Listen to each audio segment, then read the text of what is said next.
Good evening and welcome to the Channel Studios here in London with your international news around the world in 5. Russia's president has accused the US of trying to draw his country into a war in Ukraine.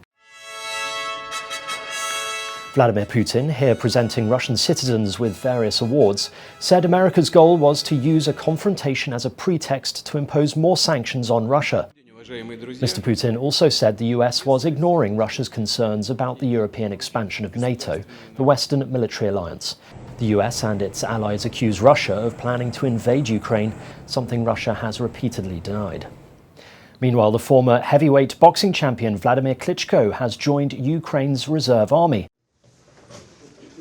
Both Vladimir and his brother Vitaly Klitschko were present during the opening of the nation's first Territorial Defence Forces recruitment centre in Kiev.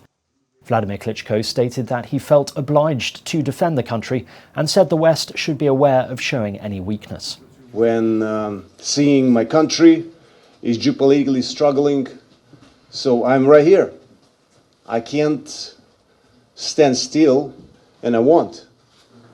That's why I'm here, and that's why I signed up today for territorial defense of the country and the city.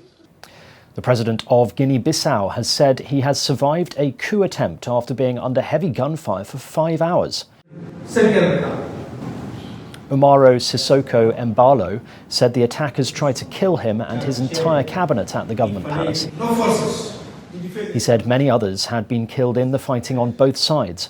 Local media reported at least 6 deaths, 4 attackers and 2 guards. This footage was taken by a local resident showing armed men on the streets of the capital.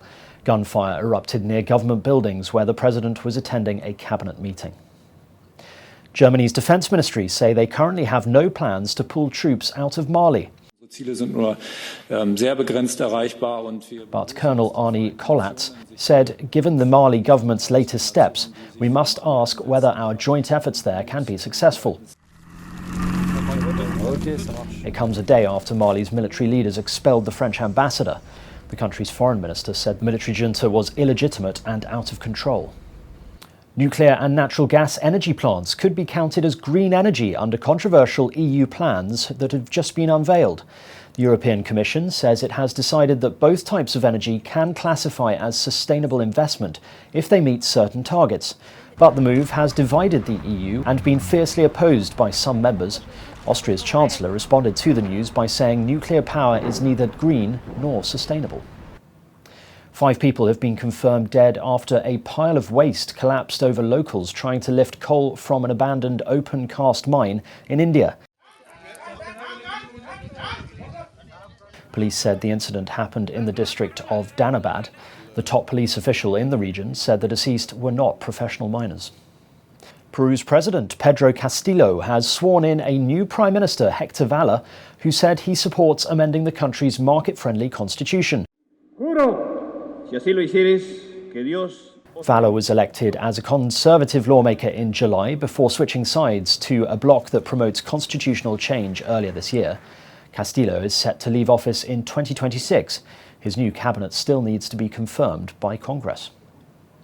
Piles of rubbish are overflowing in the French port city of Marseille as a strike over working conditions by trash collectors goes on to its 3rd week.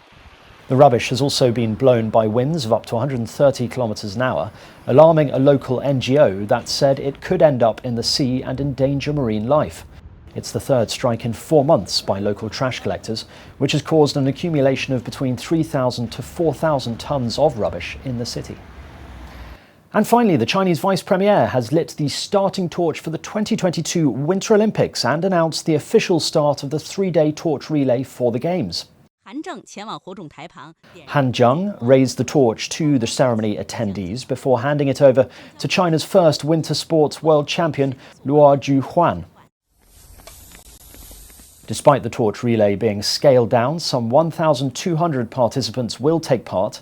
It will last 3 days across the 3 competition zones and culminate with the lighting of the cauldron at the opening ceremony on Friday night.